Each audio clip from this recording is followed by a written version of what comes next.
what I'd love to do, Otis, is what I like to start with is really about talking about sort of what I call the birth of success, and it's Mhm. the our foundations of success, and it's talking about your heroes, your role models, your parents, your grandparents, where you grew up, what that was like, and the things that sort of influenced you, pro and con.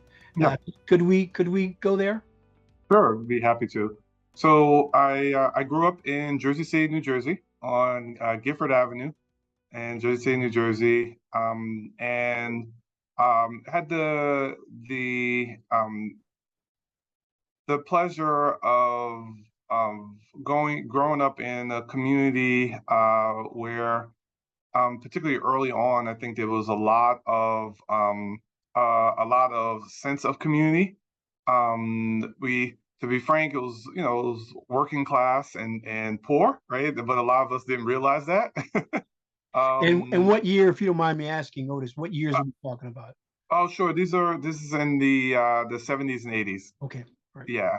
And I have to be really frank. I didn't realize how economically challenged we were until high school, Hmm. and I got an opportunity to be part of what was called the Governor's School in New Jersey, where they accepted 100 kids from around the state to go to this program during the summer there, and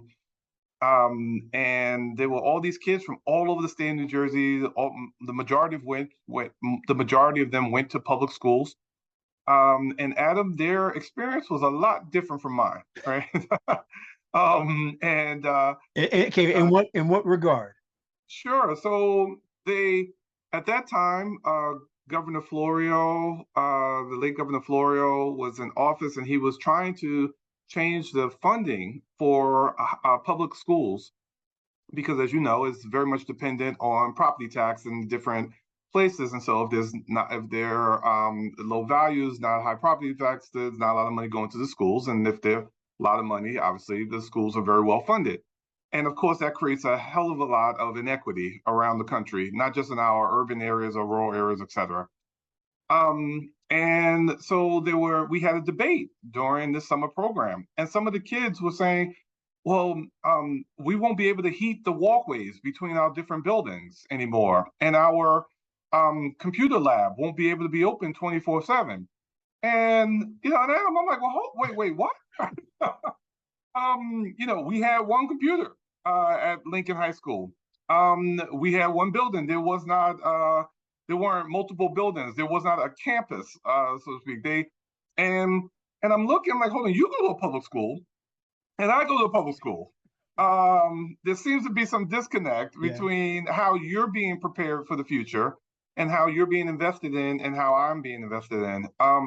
And I have to tell you, Adams, that was really a big turning point for me in terms of really recognizing that something was off here in terms of how communities were invested in. And obviously, I wasn't devoid of an understanding of racism and the in diversity. Jersey City is one of the most diverse places in the United States, and so I understood good, bad in terms of those types of things. But it was the economic piece that really hit me hard. And I've been on a path towards trying to advance equity and economic justice, throughout my life. Actually, from from that summer before my senior year in high school. So let me ask you this, Otis. Do you recall out of those 100 kids, they were predominantly black, white? Well, interestingly enough, at that time, 13% of the state of New Jersey was African American, and so they had 13 black students there. They were trying to, really kind of match the state in terms of Asian population, white population, et cetera. And so the vast majority of the students there were white. And your high school was, in terms of Over, race, yes, there were two white students in my school. out of how many, Otis? Oh geez, probably about 1,000. So were you surprised that when you met these basically 60, 70, 80 public school kids who were white, that there were that many white kids in public school?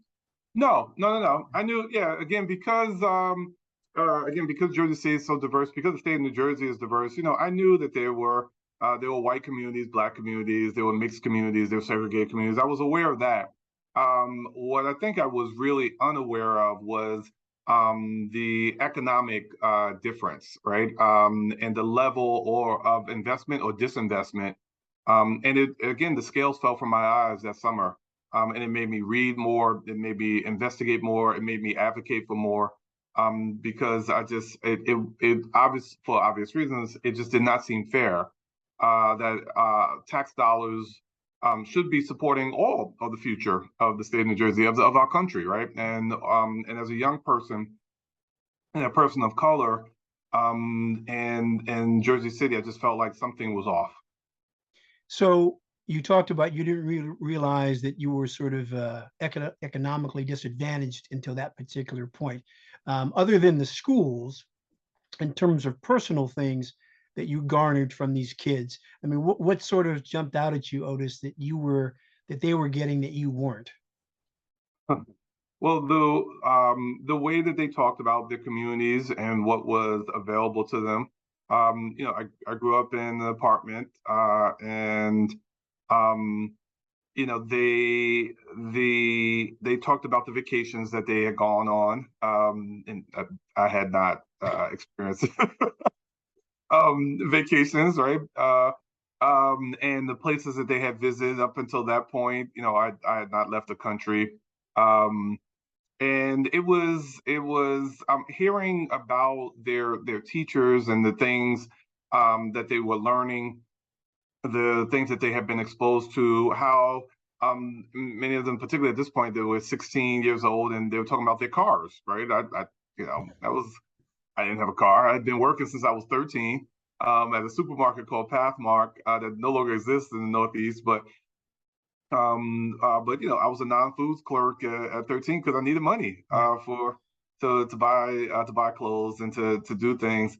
And so it was just a very, Yeah. but again, Adam, so many people in my neighborhood, so many people in my community, that was what I was doing was the norm, right? That was and so if everybody doesn't have, right, you don't necessarily realize that so many people do have.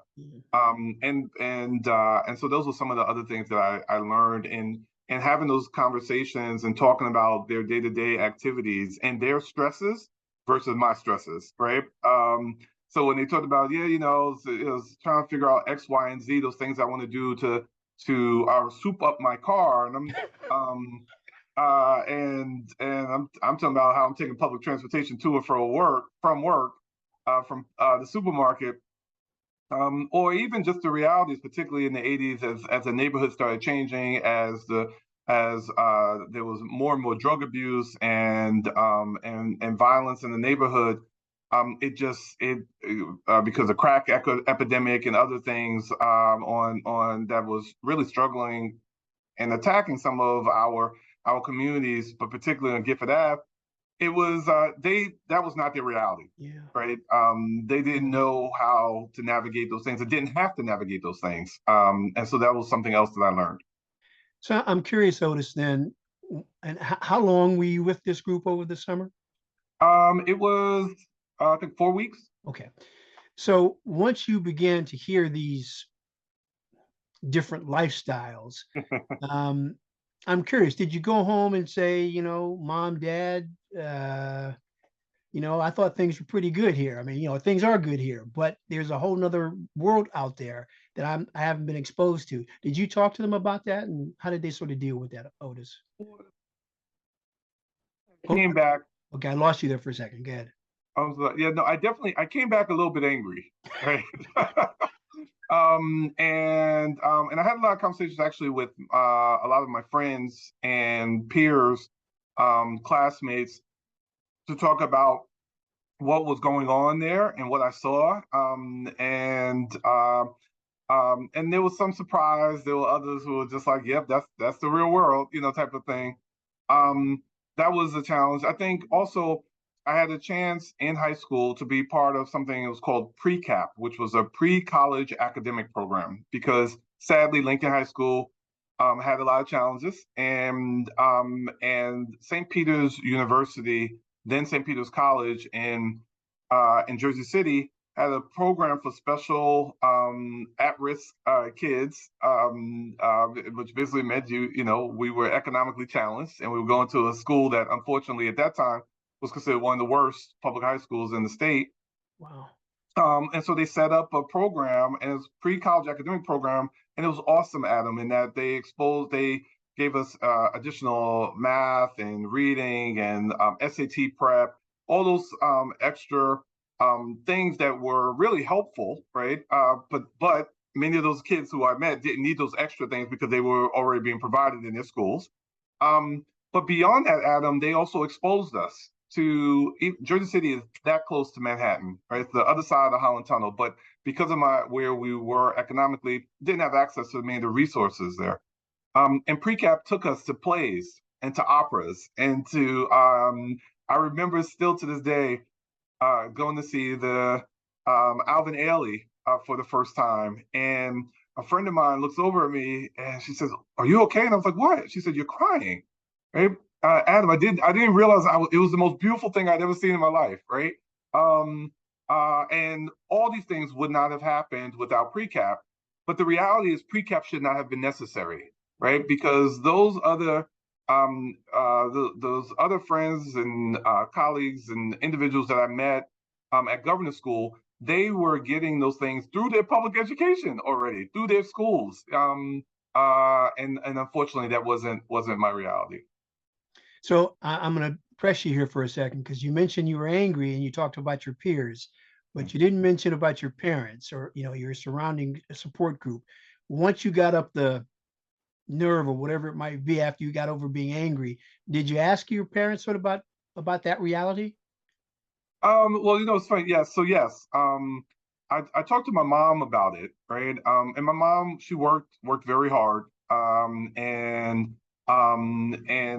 often, just wasn't able to be spend a lot of time at home with us. And I didn't meet my dad until I was 32. Okay. Um, and so what I shared with her, I was like, this is messed up, right? Like, why are we living like this, and it was funny because her reaction was like, well, baby, this is the real world, right? And it's funny because one of the things she said, she's like, that's why education is so important, right? And I'd always had a mindset that I wanted to work hard. I was not the best at athletics. I wasn't a singer, dancer type, individual. So for me, it was like my school, and my education was where I excelled, and I had always had a mindset that I was really going to try to apply myself and learn hard, so that I could do better. And then particularly after coming back there, I was like, oh no no no no no, we got to do a lot better. And her reaction to it in terms of as well, just like, yeah, this is why you got to study hard. This is why you got to do hard. So you're not working the way I have to work, and you're not living the way we've had to live. And so yes, I did have that conversation with my mom, and her, and her reaction surprised me a bit, but it shouldn't have. Yeah. And do you have any brothers and sisters, Otis? Yes, yeah, I have six siblings, two three brothers and three sisters. And where are you located in that group? I'm a middle child. Okay. Yeah. So growing up, there's six of you or seven of you. Is that right? Yeah. Seven. And there's your mom, and you said your dad wasn't involved in those early years. That's correct. Okay. And did you have any other like grandparents or aunts and uncles who were important in your life, Otis? Yes, yeah. My mom married, and my stepdad's family, particularly his mom, my who I just I call her grandma, because she was my grandmother, was very instrumental in my life. Showed me much love and affection, and was just consistently focused in on my success. And my mom's father Richard Benjamin Pfeiffer. It was from Ruby May, which was my stepfather's mother, and Richard Benjamin Pfeiffer that I learned about agape love, that unconditional love and affection. And both of them saw in me many things that I didn't even see in myself yet. And were very much kind of committed to my success, and were just always so proud, no matter how small the accomplishment or how large. And I missed them both, but they showed me so much love, and I think in many ways also taught me how to love. No, that's fantastic. No, thank you for sharing that. Yeah. And I want to get back to them in a second, but so in terms of college, had there been other members of the family who had gone to college, Otis? So yes, my stepdad had gone to college. He did night school and finished up college. But my mom had not. And I had some uncles as well who had attended college as well. So in terms of college for you, you talked about, this the 100 students that you went to, the pre-cap. When did sort of college become totally on your mind that you were going to go to college, Otis? Well, it was definitely during in pre-cap in high school and during pre-cap. They were laser-like focused on all of you, everyone in this program. You're going to college, right? And not only are you going to go to college, but you're going to get an academic scholarship. Failure is not an option. And Dr. Perry, who ran the program, was very much focused in on that and trying to make sure that we understood. He took us on college tours, and so by my sophomore year, I had made up my mind, Adam. I was going to Morehouse College. I didn't care. I didn't care by hook or by crook. I was going to Morehouse College. I had a lot of love and admiration for Dr. King, and I had read a lot of his stuff, and it was like, okay, he was a Morehouse man. I want to be a Morehouse man. He was an alpha. I'm going to pledge alpha. All these things were in my head. But I had made up my mind that this was something. So very early on, but in freshman year, but that college was the only option in terms of advancement and moving forward. But by sophomore year, I decided definitely Morehouse. And ironically, I ended up not going to Morehouse. When I visited, I loved it, and I got a full scholarship to Morehouse. But my mom said she did not want me to go that far. Okay. And I was still young enough that, Adam, I didn't know I could have said, "Oh, I'm going." You're not paying anything. But I didn't know. Yeah. And she was so worried about me going, being that far away, all the way in the state of Georgia, and she was worried about the South and all this kind of craziness. No, well, Yeah, but this picture back here, that's my grandfather, Cornell Hawkins, and he's a Morehouse man, and he was in the same class as Daddy King. So oh wow, yeah. So yeah, but yeah. So fortunately, I also got a full ride. I was a James Dixon Carr Scholar to at Rutgers University. Okay. And it was a phenomenal experience. Learned so much, and I'm really happy that I had the opportunity to learn and to grow. So much of what I learned was both outside the classroom, not just inside the classroom, but also outside the classroom. And then went on to MIT. That's fantastic. Yeah. So when you look back, what are the takeaways that you get from your mother, your grandmother? I think you said it was who was the male figure again, Otis? Yeah, my maternal grandfather. Right. Mm-hmm. What are your takeaways? What did they inspire in you? And what do you think? I mean, you said they saw something in you that you didn't even see in yourself. But when you sort of look back on retrospect, what's the most powerful lessons that they taught you, Otis? Woo! So there's so many lessons, Adam, but I would say the most powerful, if I can give you two, is that all right? Of course, yes. Okay. Because it's hard to pick just one, but I would say first and foremost, particularly with my grandmother and my grandfather, was they really said to me how important spirituality was, right, and that faith mattered, right, and that despite what you might see, what you might experience, the shortfalls that might occur, those who might attack you, that your connection with God and beyond this the challenges of this world, so to speak, that you can. There's very few things that you cannot do. Um, and my grandmother often quoted a scripture from the Bible's Philippians 4:13, that I can do all things through Christ who strengthens me. And she, I mean, a lot she quoted at him. Right? And but both of them, they were really keen on that and helped me to understand that as really trying to center, not just in my abilities but my responsibilities because of my faith, right, and my connection to something greater than me, right. In this culture that's so me focused, the fact that they helped me very early on to not focus just in on Otis, but on how Otis could be used, right? How those things that I could do to help others because of my faith, I think was really, really crucial. And then I would say the second thing I mentioned earlier was that agape love, right?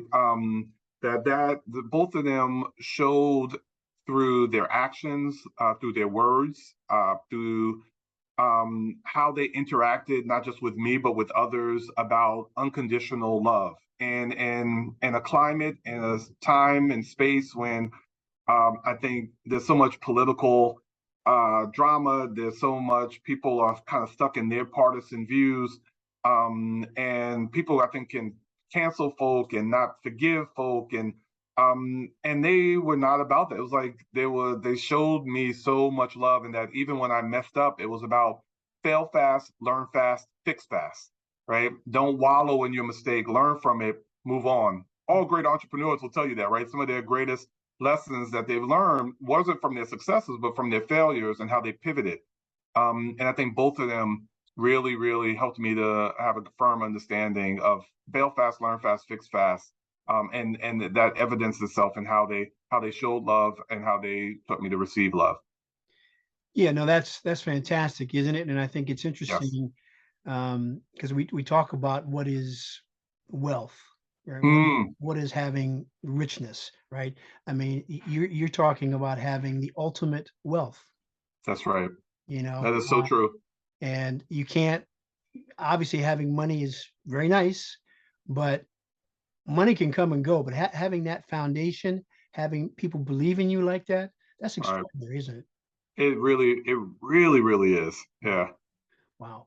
So tell me then, all right, so you go into college, you go to Rutgers.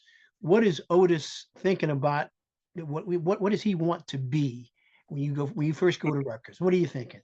So initially, I thought I wanted, when I first entered into college, I was thinking I wanted to be a lawyer, because in my head was, either lawyer, doctor, or minister were really, and so for me, it was really kind of focused in on law. And so I initially majored in political science, and then by my sophomore year, actually, I made the determination I wanted to do work in development, in economic development in Africa.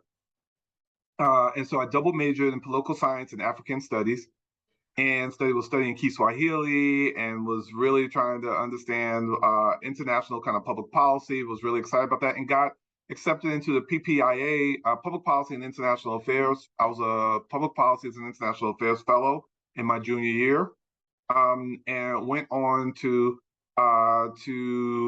Princeton. And it was an interesting program because basically you had to complete this program in 6 weeks. And if you did well in this program, then you got a full ride to graduate school at one of 8 schools, including Princeton. And that year was a really challenging year at Rutgers, right? I did well academically, but the president of Rutgers made a statement at that point. The then president, he's now deceased, but the then president said that blacks came from a disadvantaged genetic background. Hmm. and called me crazy, Adam. But I thought, well, then you can't be president of a university if you think I come from this band. And so I was very active in a political kind of movement to try to get him removed from office. And there was a lot of struggles there because the then governor was standing by him, and so I was really just made my mind. I was like, yeah, I need to take my talents to the motherland because I don't know if we can fix things here, right? But while at Princeton during that program, it's funny. This my junior year in high school. I had a transformative moment. The junior year in college. While I was there, the program was really intense and it was great, but challenging. One of my professors said to me, why are you running to Africa?" And I said, "Excuse me?" He said, so there are no problems to be fixed here, you know. And then he said to me, he said, "You're just like all those fake missionaries." And I got really, because my faith matters to me, and I was just like, "Ooh." He said, "You're talking about you're gonna go and save others, and your home is falling apart." And I was like, "Whoa!" And Adam, there is nothing rougher than somebody who you don't like being right. And he was right. I was running, right? There were challenges in Jersey City. There were challenges in New Jersey. There were challenges in America, and I was just like, I kind of like, no, I'm gonna go elsewhere. And so literally, that's something I decided. I'm gonna do it. I'm gonna stay domestic. And I didn't want to do domestic public policy solely because I felt like a lot of times these people do awesome white papers, but they're not implemented necessarily. And I didn't want to just do research. I wanted to really see change. And I did some digging, and I found out about really about the field of city planning and urban studies, et cetera. And one of the 8 schools, upon completing the program, one of the 8 schools for which I had a fellowship that I could attend was MIT, and they had the best city planning program in the country, if not the world. Although I'm slightly biased. And that same professor also said he did not think that was the right program for me because it was too difficult. And so, of course, then that was the only place I wanted to go. Now, was this professor white or black? He was white. Okay. Yeah. And so don't tell me what I can't do, Adam, right? Was my thing. And so, of course, so then that was the only place I wanted to go. And so I went there and I got my master's in city planning with a concentration in housing, community, economic development, and literally have spent the last 26 years in housing, community, and economic development on the public side, private side, and through philanthropy, really trying to move the dial and trying to break some of these systems so that the next Otis is not going to a high school that doesn't have the resources and is not in a city where there's equity is not being advanced.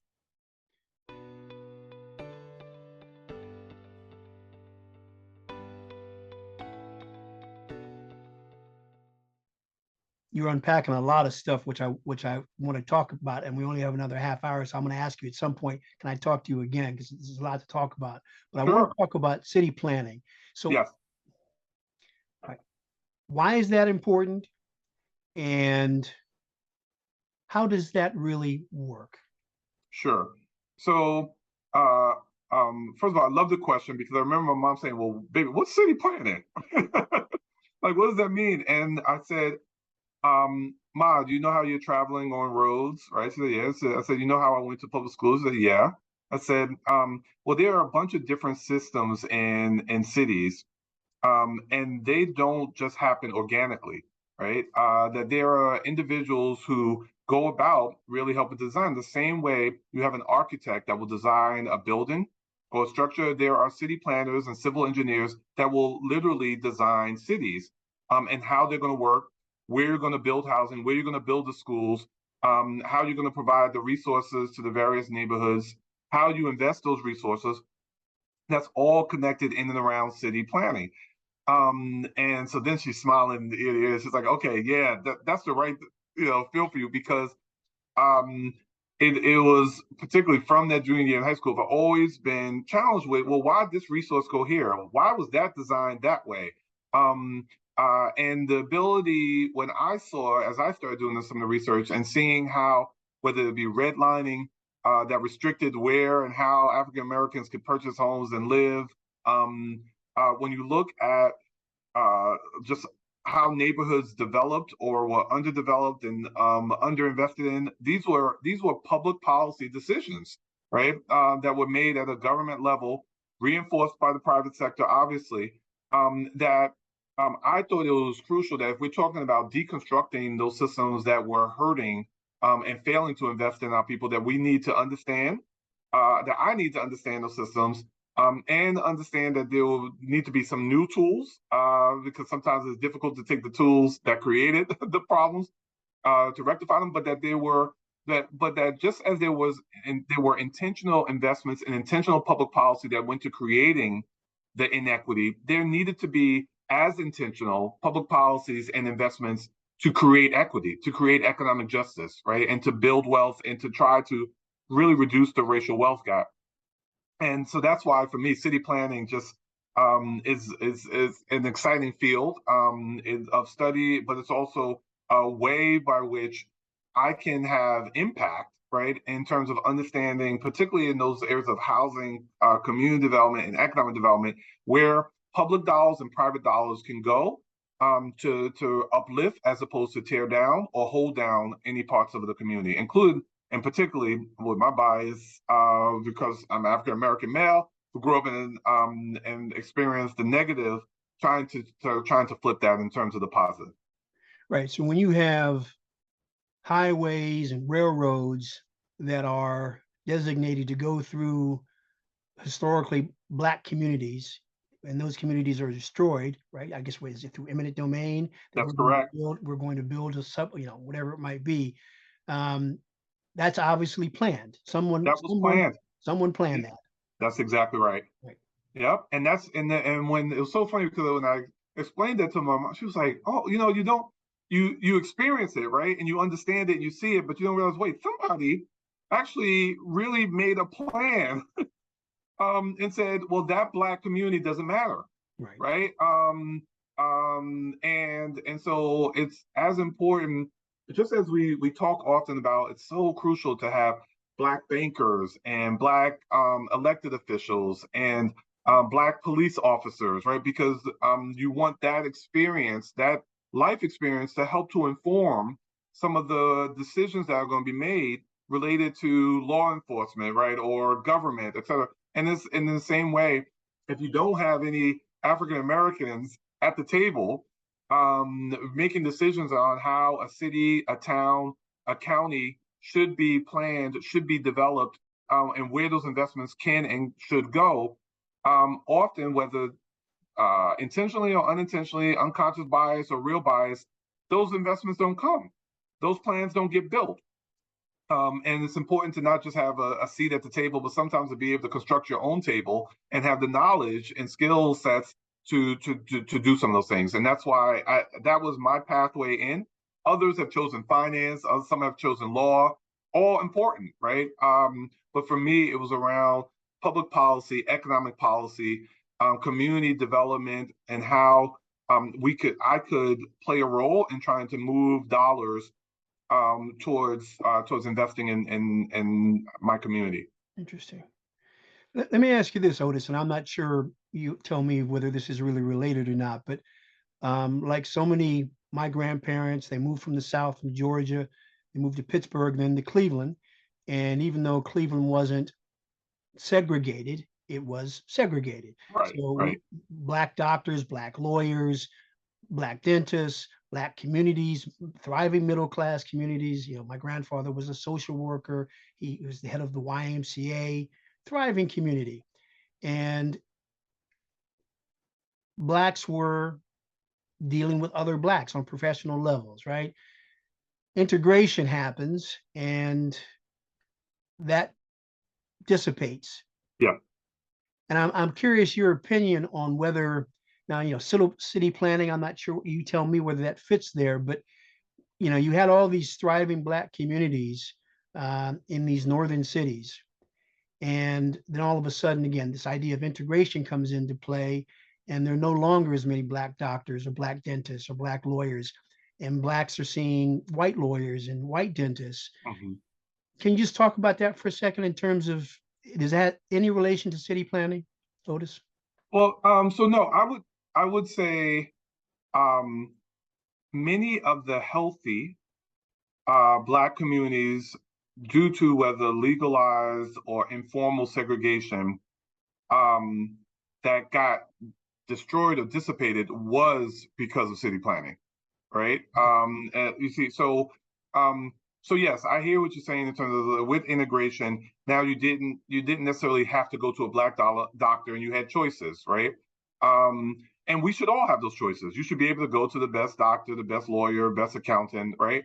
And sadly, for so much of our history, we did not have those choices, and so we only were able to go to those who looked like us because the law prevented us from having options. Um, but there was also a benefit, right, to in a community that ended up in many ways being economically diverse, right, and intellectually diverse because you had to be, right. And so I may be the son. I may have been born and someone. My parents might not have been educated, but there was a judge on the block and there was a doctor on the block, and so I got to see that there were options, Right. right. And I think that access to opportunity and access to a perspective beyond your immediate family is crucial, I think, to success. Which is part of the reason why when I talk about pre-cap, that was so good to see things beyond what I had the economic ability to experience. But what you saw though is so many healthy, um, economically and intellectually diverse communities destroyed because a highway got put through, right? Because a rail track got put through, or because this is where we should place the new power plant or the new airport. They didn't think to place it anywhere else, right? And often it was the Black community, and many times these were thriving, healthy, middle class, mixed income, mixed intellectual experience communities, and so it's less, I think, so particularly in the North. But around the country, I think it was less about integration destroying those things, but really around I feel so many, not just I feel, excuse me, the data shows this and history shows us this, so many intentional actions by public policy makers, by government entities to break up those communities because it was convenient. Because that was the lowest hanging fruit, and because the reality is, and because they were Black, Yes. right? Um, and so I don't, I don't necessarily subscribe to the argument that integration in and of itself um, undermine our ability to grow and to prosper. I think more access to opportunity, more exposure to resources is always a good thing. Yeah. Okay. But the consistent disinvestment in our communities, the consistent public policy and private business decisions to break apart and to destroy our communities had more to do with those communities not being healthy. Because remember, Black Wall Street wasn't destroyed by integration, right? The Black healthy community that existed in New York City that got destroyed for the building of Central Park, that it wasn't about integration that destroyed it. It was a public policy decision. We're going to build a park here and break up this Black community. No. Thank you for Yeah. shedding light on that, and that's that's extremely informative and very discouraging. Yes. Yeah. Very saddening. So, in terms of city planning, then today, in terms of city planners, in terms of the racial makeup of city planners across the United States, as many as there were when you started, more or less? Oh, many more. Yeah, there are many more African American, Latino people of color planners in the country than there ever were. The American Planning Association, you'll see that there are cohorts and substantially large cohorts of communities of color that are in the field of planning, in the field of economic development, in the field of community development, in ways that just were not necessarily the case, 50 years ago. Yeah. So, you talked about your professor who told you, you're running away to go to Africa, but MIT is maybe a little too grand for you. Did you have did you have professors, and even as you got older and after you left MIT, as you began to work in places, who were sort of role models to you, who saw something in Otis that was really special? Oh my goodness, yeah. So two teachers in high school, Mr. Russo, who was my humanities teacher, and Janet Braswell. It was Janet McCrae Braswell. So you got married. Both of them, particularly in high school, just poured a lot into me, and demanded excellence from me, and to the point where I didn't want to get an A. I needed to get an A plus, right? And talk about just positive peer pressure and positive reinforcement and concern and care for me and for my success.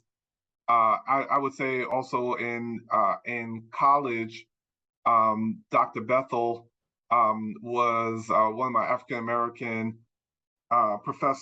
American history professors, who was also just a rock star and pushed us all to really just try to be better and be smarter. He wanted all of us to get PhDs. It wasn't my path, but it was just really trying to push me towards excellence. And then in graduate school, Dr. Phil Clay and Langley Keys, also, they just, oh my gosh, were phenomenal mentors. And they were who just really believed in me. Phil Clay, Dr. Phil Clay was the first African American chancellor at MIT. Okay. This was after I graduated that occurred, but while I was there, he was just a distinguished professor, and was one of my thesis advisors, and really expected nothing less than excellence, right? And you wanted to achieve it because you didn't want to get Phil upset. Let me ask this quick question. In terms of when you went to MIT, was race ever an issue? So I'm going to tell you, it's the funny thing is this. I told you about the protests and things that happened at Rutgers because of that president, right? So I went to MIT ready, okay?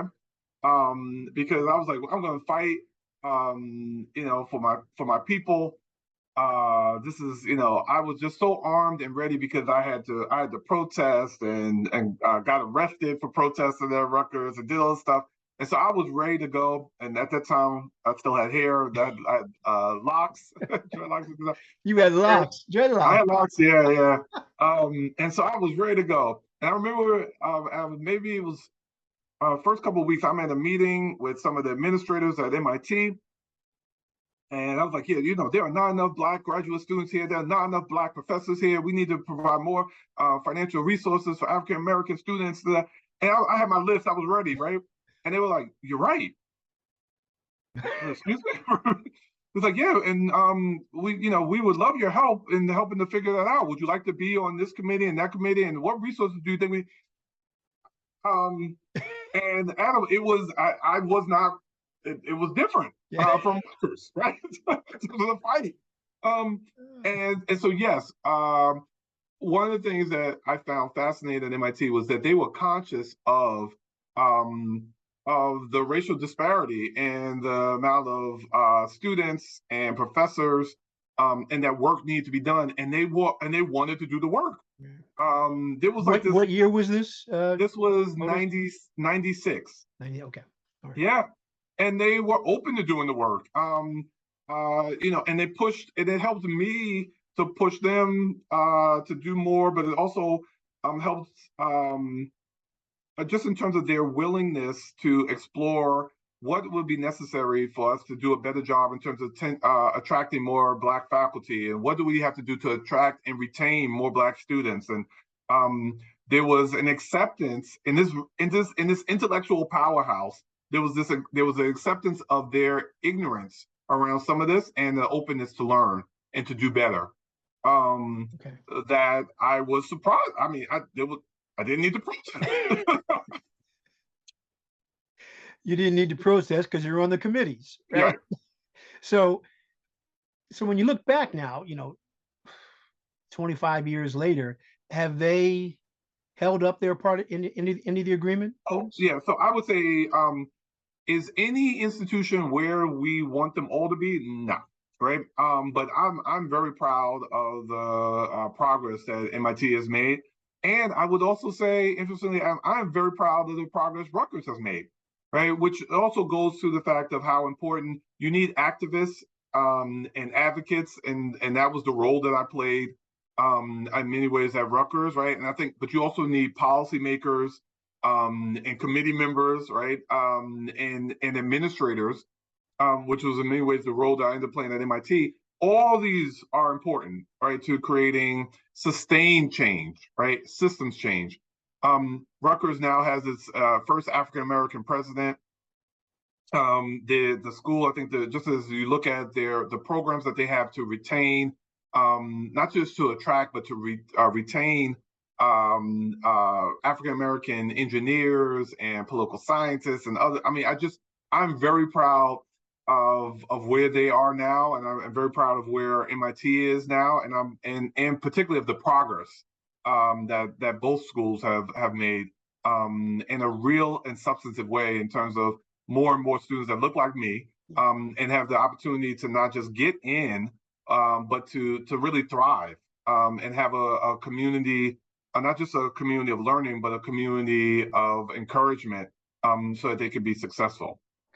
No, thank you, Otis, in terms of that. So let me ask you, again, we're talking about role models. So you leave MIT, you're a city planner. Tell me just briefly some of the sort of the highlights in the last 20 years, before you went to Wells Fargo, in terms of your city planning experiences, accomplishments, and people that sort of, again, who said, I see something really, really special in Otis. Sure. So immediately after graduate school, had the opportunity to work in the city of Baltimore, and I've worked under three different mayors there: Mayor Schmoke, Mayor O'Malley, and Mayor Dixon, serving in housing and community development, serving as the youngest planning director of a major U.S. city, and then serving as chief of staff to the mayor. And in all of those experiences, being able to really have real impact and input in terms of some of the changes that need to occur in those cities, in the city. And I particularly do want to highlight one of my first bosses, who his name is Victor Hoskins, and still a friend and mentor to this day. But he at that point was the deputy housing commissioner, and I was hired as his assistant. And I have to tell you, Adam, everything I learned about leadership and management did not come from graduate school or any book I read, but by watching him, listening to him, and learning from him about how important it was to invest in my workers, right? How important it was to block and tackle and to coach and to lead as opposed to just manage, right? How important it was to be a leader and not a boss. And he pushed hard about how the receptionists and the executive assistants and the secretaries were as important as the mayor.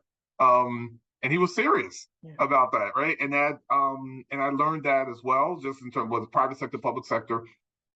But it helped me also to apply my learning in terms of how I approach some of the city planning work, right? And valuing the various members of the community, and being able to negotiate at a $200,000 mahogany boardroom table at a corporation or in the church basement, that the people around either of those tables were as important, right? And that their opinion mattered and their input mattered and both of them needed to achieve success, right? And he also attacked the idea of scarcity, right? That it was not that there wasn't enough pie for everybody to eat.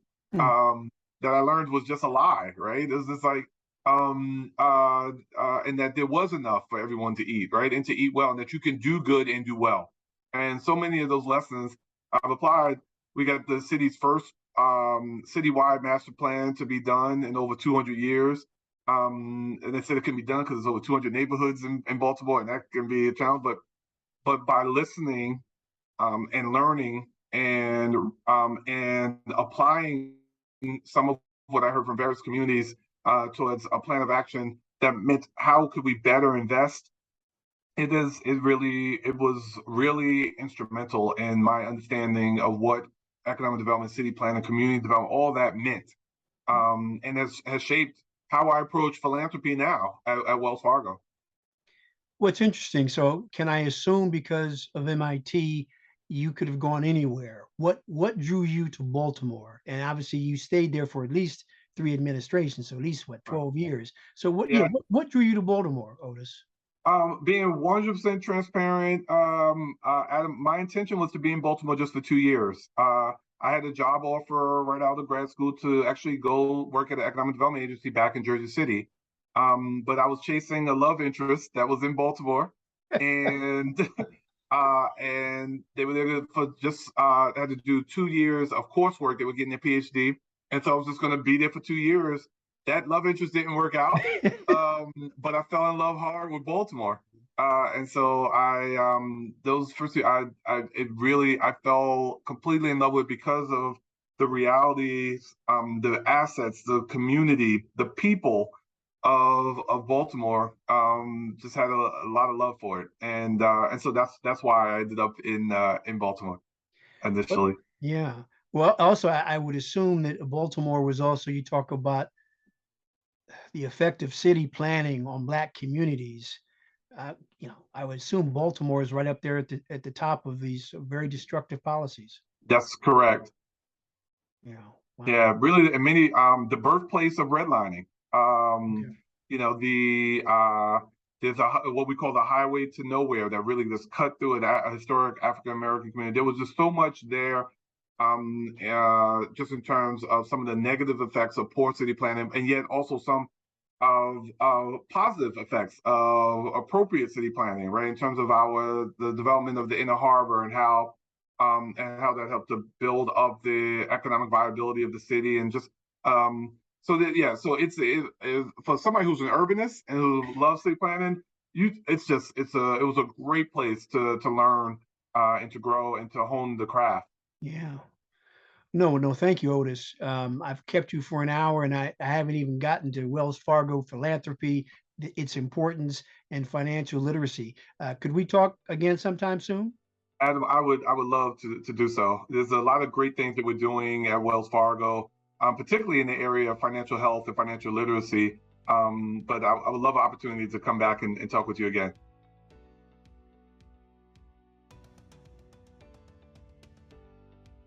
This is the Black Experience for all.